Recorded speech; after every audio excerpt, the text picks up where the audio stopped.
Good morning, it's David here. David. Hi, it's the 30th of April already, and that's, sorry to say, but I do the maths, or the math.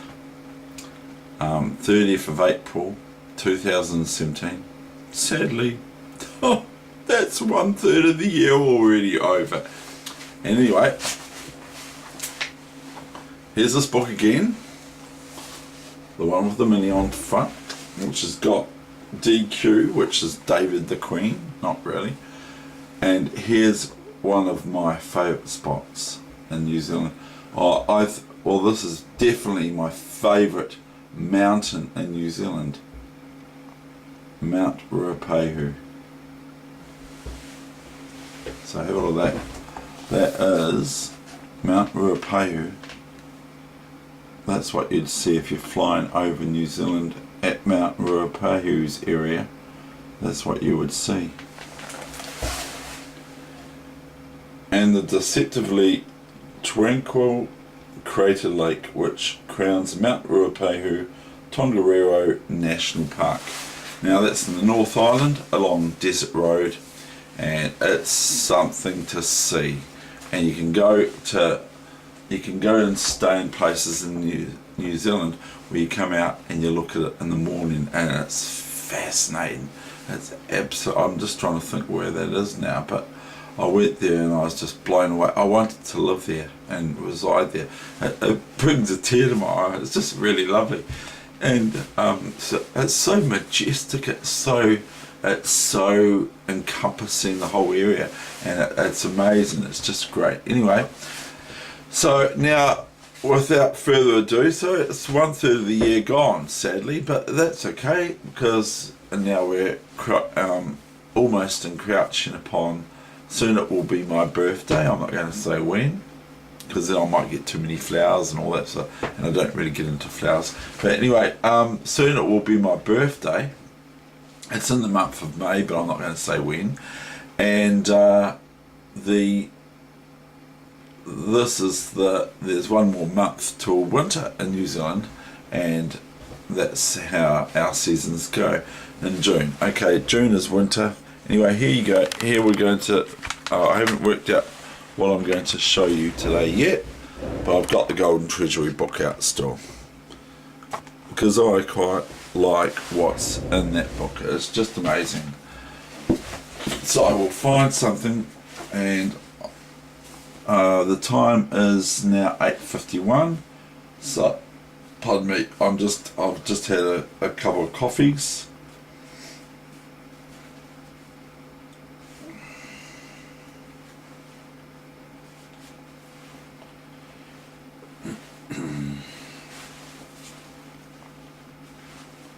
So I've got it opened up at the place I was at yesterday, so I'm going to have a look at this game now. This is quite a fun gambit to play.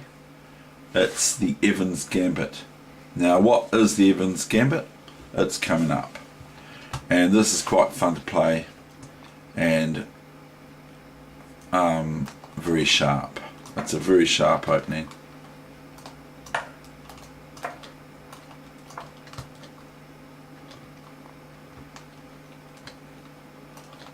I'm not going to say that they play exactly the best, because we found out yesterday, and this game was played Jackson, Missouri, I think, about 1892. This Galbraith-taking game was played in Jackson, Missouri about 1892. I've just said that. Oh, this is, and the guy who's playing it is Galbraith as white versus H. Harding. And I looked at this on the 23rd as well, 23rd of February 1983. That's when I last looked at this game. So I can't remember whether or not, so now we've got a classical setup already. and white's developed 2 pieces and black's developed 2 pieces. Both have presented a pawn in the centre, being that of e4 and e5. And so this is quite a classical startup. Of the older days, it's more resident than it is in our day now. It's not so often played as it was back then. So this is 1892.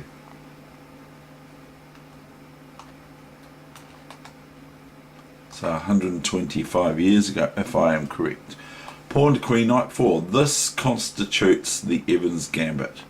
White relinquishes one of their pawns, one of their men or woman or whatever you want to call it, relinquishes one of their pawns to get a quick development for this bishop if they want to put it here, or get a hit on the bishop if it takes, or the knight, and so on, and d4 and castles and all that sort of stuff, as you will see soon. Bishop takes pawn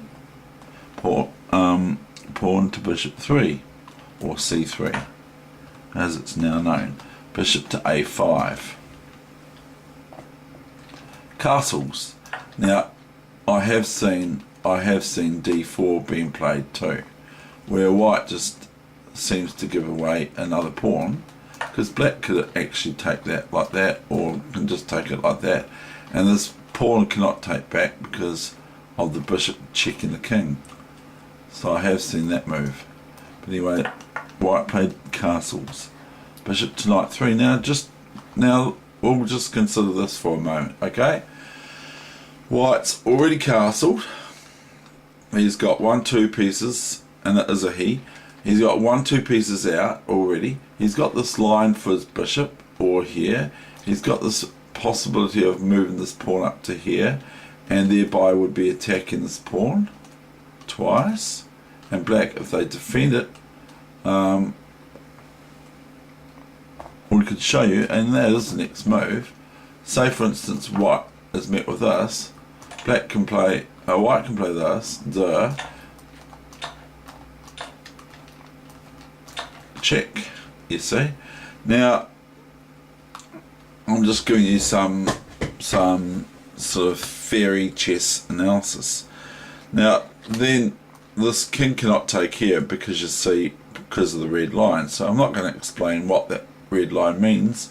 I'm sure you all know what it means now. So black has to keep control of defending their queen on d8, because if they move their king away, like to here, look, see, bang, queen d8.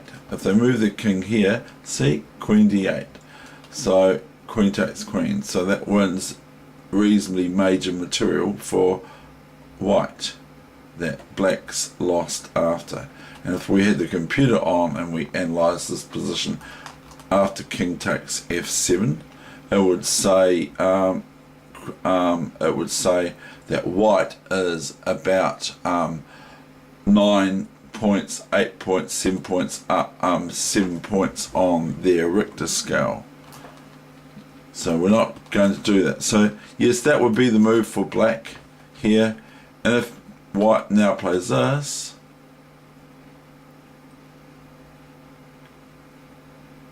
then black has c5. Because there it will be either king takes here or king here, or queen there, which is no good because of bishop d6. Bishop takes queen check, and then you can dribble the bishop back, one of the bishops back, and finish the game shortly thereafter. So this would make black play this, and now notice that the bishop is now defending the queen, so white would be threatened with this king can now take the queen, the bishop can be now taken. So white could just elect to play queen takes queen. I'm not saying this is the best move, and not bishop takes here, because if bishop takes here, then bishop takes here, rook takes here, and we've diverted our attention, and bishop check, and wins a pawn. And what is the situation? Actually, I've just thought, hang on, we gave about 5 pawns away at the start, didn't we? White did. So that's just a bit of fun, and that's like black's not doing very well, I think. So we're pawn up for white now, even though white gave away 7 and 8 pawns at the start of the game, which is not true, of course. I'm just telling porkies. So I'm going to go right back to where the game was up to.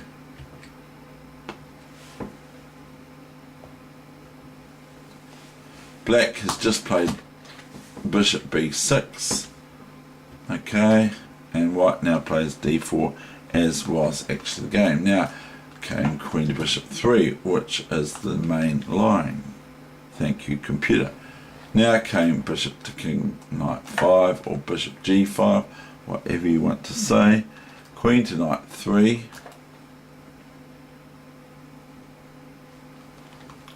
Pawn takes.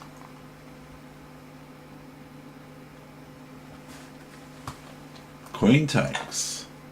Now, white probably likes this because black's going pawn hunting. Even though it's a central pawn that black's just taken, white's being met by black crunching their pawns. So white continues on their development. See this? White does not now not try to go after pawns or whatever themselves yet.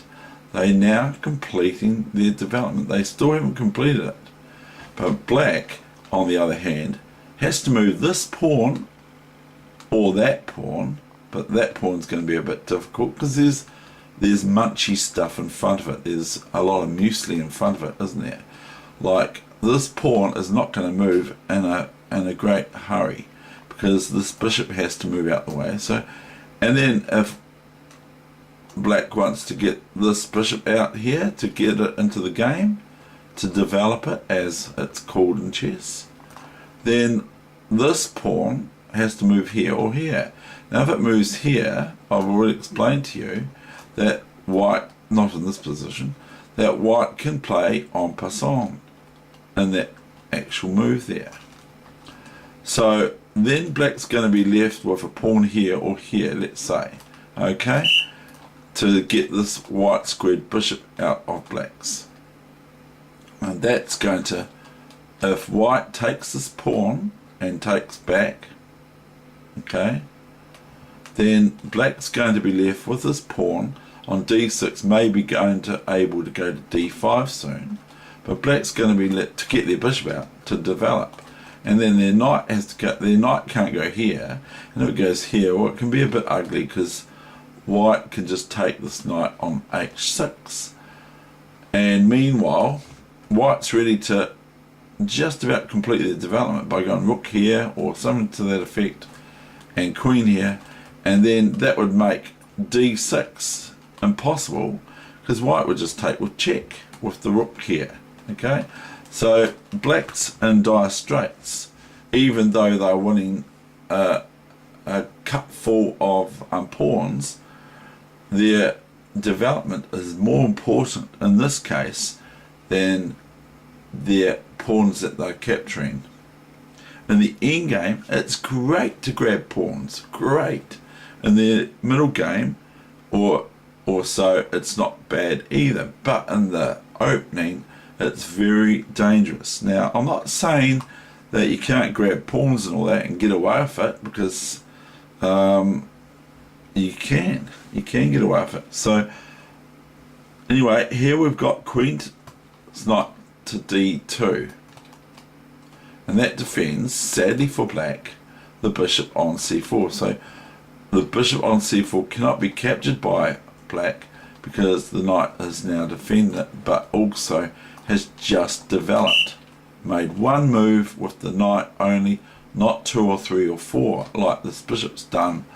1, 2, 3, 4 moves in the opening. See, it's gone 1, and it took the pawn, and then it went here, and then back here again. Now it's 4 moves that black has taken this pawn. It's all good, isn't it? They've won a pawn, but it's cost. They've moved the bishop from here to here to here to here. That's 4 moves. Very important is time and moves on what you play in the opening. It's so important. Even I have to keep telling myself how important it is, because I keep forgetting. It's very easy to get, as us humans, we get carried away with, we think, oh, I see something, oh, I'm excited, oh, I'm going to go after that, oh, what's happening, why is this happening? It just reminds me of,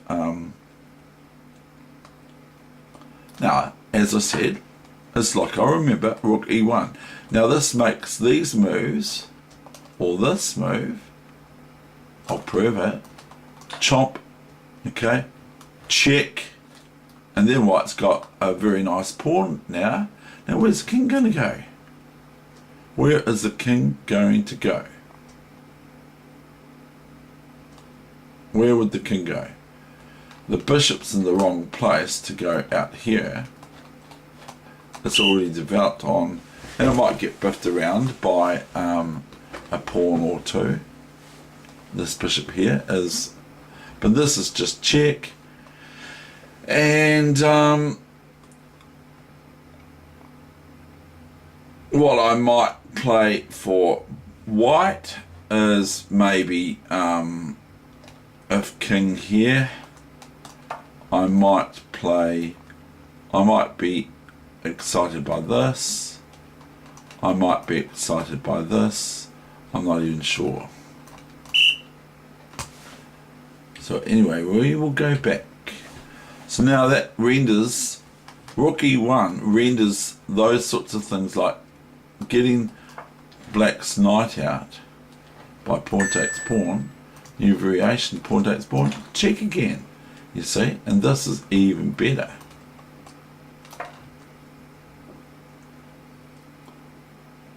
Now I'm not going to say I'm going to play the right move here.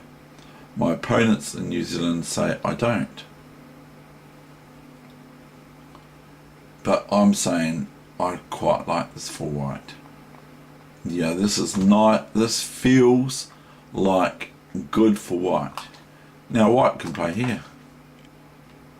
And have a look at what's going to happen now. Now if the knight goes out here, okay, then white has this move. Checkmate. Checkmate. Okay, that doesn't look very good, does it? All sound very good, David. Right, now, knight can go here. Okay. Then, new variation. We'll just, I'm quite happy to just analyse this sort of thing with you. We can take this. This pawn's defended, you see.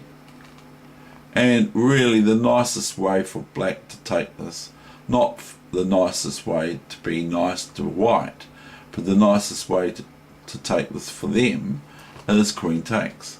Now they could take pawn takes, you know, and give their king a square after this check. But then this is rook takes, and then this pawn's defended with the bishop, see? The bishop defends the pawn. There's no checkmates here. It's a resulting loss for white, black. And now now we're threatening queen here, check. And meanwhile, just have a look. Black's still not developed. This is a rook out of action. I know you could say this rook is too, but this is very important to get these pieces out. If you don't, and white does or black does get their pieces out and you don't, then it's often in chess curtains. It's not an absolute, but it's often no good to be still sleeping in bed just to be going, oh, I don't care, I'll do that one day, you know, I'll get round to it, blah, blah, blah. You know, like people like me say about life. I'll get round to what I want to do with my life sooner or later, whatever. You know, I'm waffling. But if king takes here, then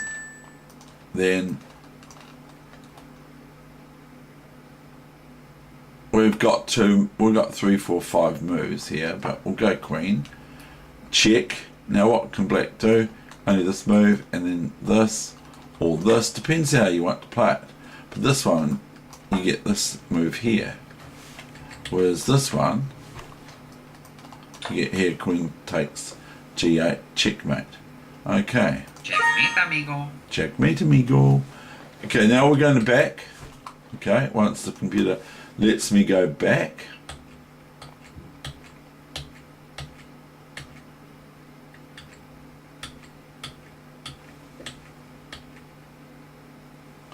Now we're at this position now. Now, so black, what do? They attack the bishop, because the bishop is annoying them here, you see.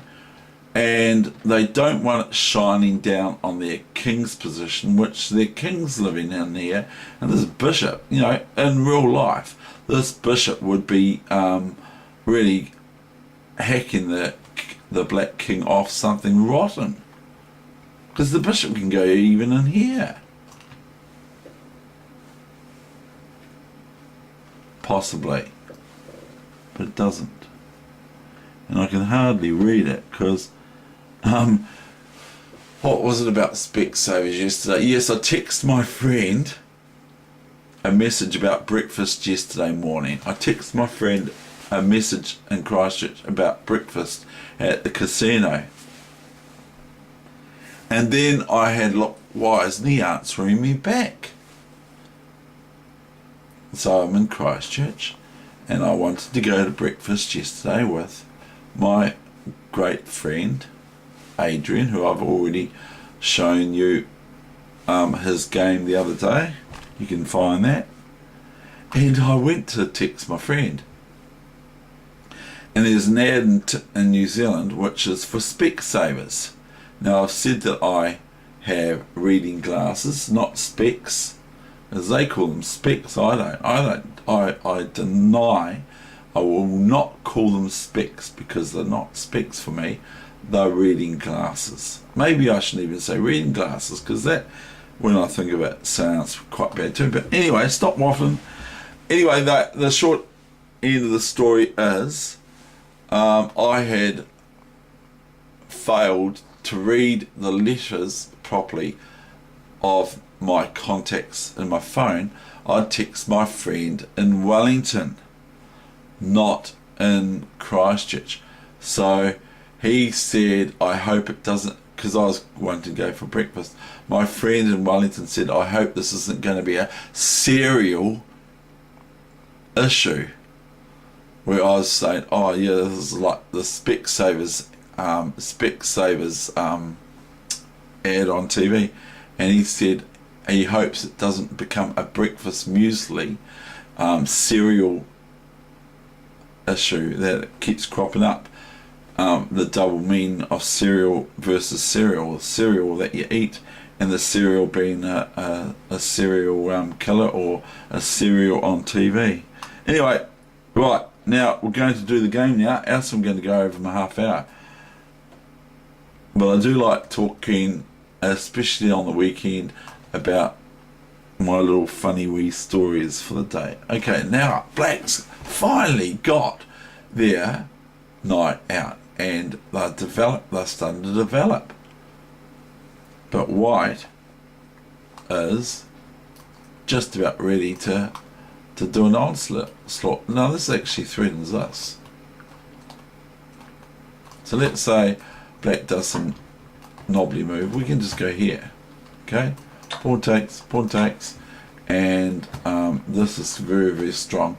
And this is like I saw Magnus Carlsen. He knows these games off by heart. He knows a lot of these games off by heart. He studied them, so there must be something in them. If people like Magnus Carlsen know these games off by heart, there must be something that is in them. He might not look at them anymore, or he might. Naught, naught. Oh, this is the new variation I'll put. Oh no, I've made a mistake. He goes, he keeps playing on here. Because when Magnus Carlsen played a simultaneous chess display in America, he was able to show the whole variation of the immortal games and that sort of thing, from move one to move whatever till the end, to the completion. Truly amazing. And the thing is that oh no, I haven't done this right. I've done, see, that's why I'm talking about my specs. He goes bishop takes pawn. Okay, and he's got just this stuff. White's got this stuff. I'll show you. This is what chess is all about, you see.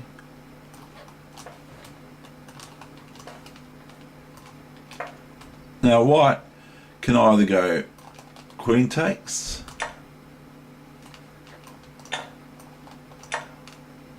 and threatening the rook and everything else, or white can go just knight takes, because as you see,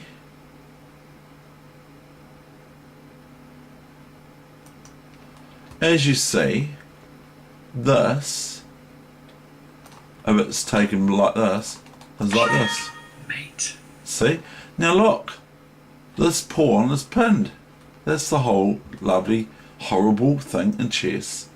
Is this pawn the computer won't even allow anything like pawn takes queen, because it can't be taken like that, because of bishop g8 taking the king, which is check. So black cannot play that move in a million zillion billion years. Never can do it. In this position, black can never take that pawn. If it's black's move now from this position, black is forever and eternally under checkmate. So that's just a wee variation for you that I've come to show you that black's threatened with. So black plays knight f5. This is the new main line. I made a wee mistake with that. Now it comes this pesty move. No wonder I play pesty moves. Now white's threatening this. So if we make an oblong move, then white has this move. And I can't even do what I wanted to do, which is I wanted to go knight here, but you can't, because you just take it with the knight, Dave. And if the knight takes back, then the bishop takes g6, as I'm sure you can see. I don't want to play that computer. Bishop d3. Now look how many moves. Oops, sorry. Queen h5. Look, look, look, look. Look at the big mistake that black is making. Now look at this move. Pawn to king, knight 4. Or g4, and this is going to open up the king position of black's something rotten, even though it looks like it opens up white's king with queen g4. Check, we've got another pawn, yay! King to rook 1. Then we've got bishop takes pawn. Look at this. Now, white's definitely developed now, not yet, because the queen's still not moved. But this queen's moved 25,000 times. That bishop that's gone now, this bishop's not gone, sorry David, it's still here, is still en route. Okay, now look at this fantastic chess playing going on here. Now, black is met with a hugely paralysing move. It's something rotten. It's something rotten, but a very, very, very, very possible. Look at this move. Queen G1, check. Knight G3, check. So let's have a look at this for a second. Okay, let's have a look at this variation. Then we've got check here, knight here, rook takes, queen takes, pawn takes. Now what? What's going to happen against this move? So white would have, black would play d6, do, d6, and what's the piece count? It's 1, 2. It's not looking great.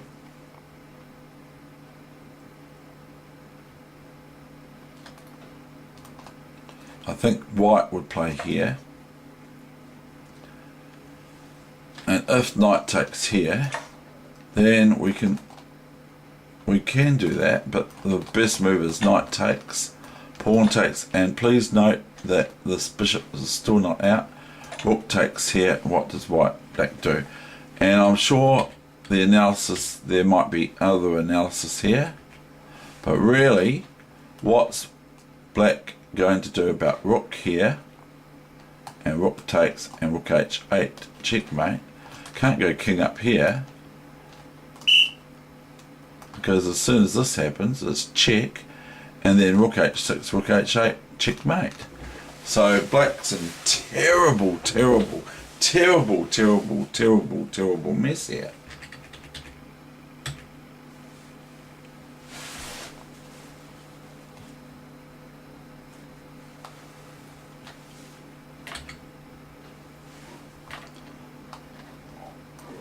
Knight g3, check. Now let's face it, what else can take this but the bishop, the queen? Because if the king wants to move, the pawn can't take it, the king can't move, the king can't move, king can't move, so, and there's nothing else on here, so this has to be the next move for white. Queen g3, bishop takes. Now looks pretty good for black, doesn't it? Rook to king, knight 1. Pawn to queen 3. At last! Yay, at last they're thinking, oh, I have to develop, don't I? I have to get this bishop out, don't I? And white has just finished their development when they move their queen to here to take on g3, or to move to g1, and then queen g3, taking the knight on g3 after check. So well done, black. I bow my head to thee, because you have decided that you need to enter into the position your white squared black bishop. So well done, black. How remarkable.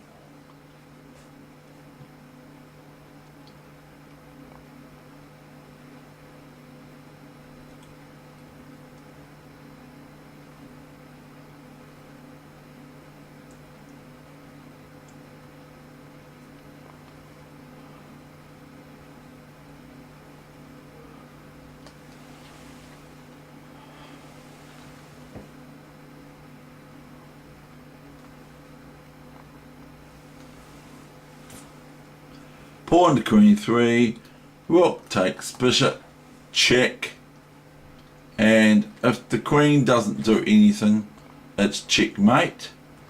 If the bishop goes here, it's merely this, and it's now check, and if the king wants to move, it can't go here, can't go here, can't go here, can't go here, can't go here, can't go here. You get the point.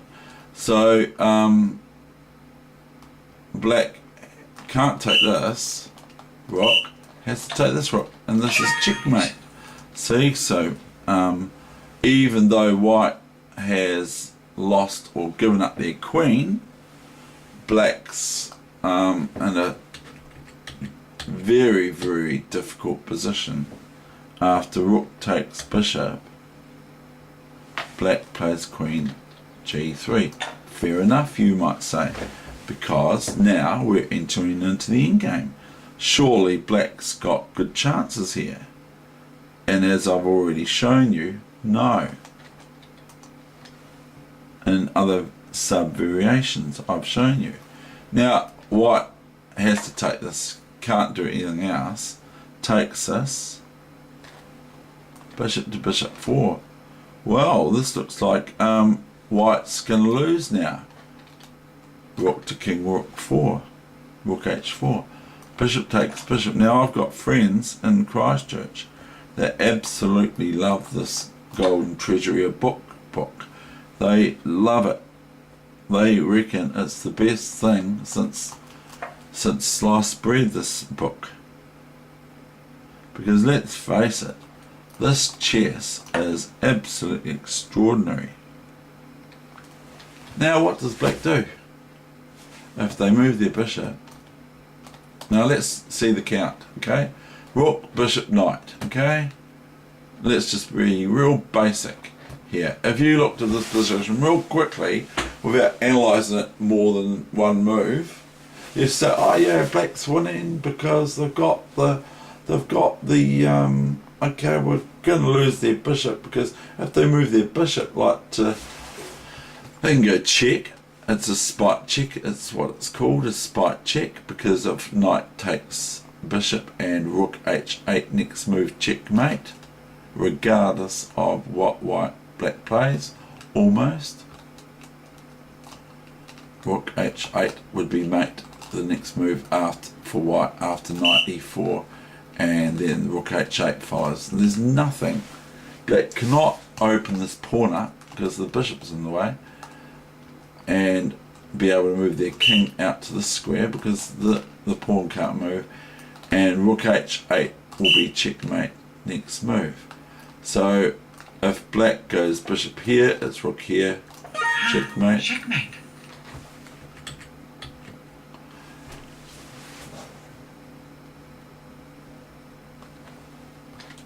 Knight g5, knight takes pawn,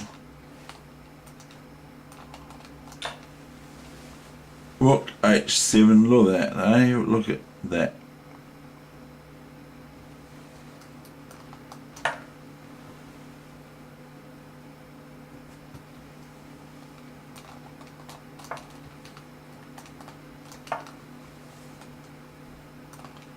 That's the end of my session. Checkmate. That's the end of my session, as promised.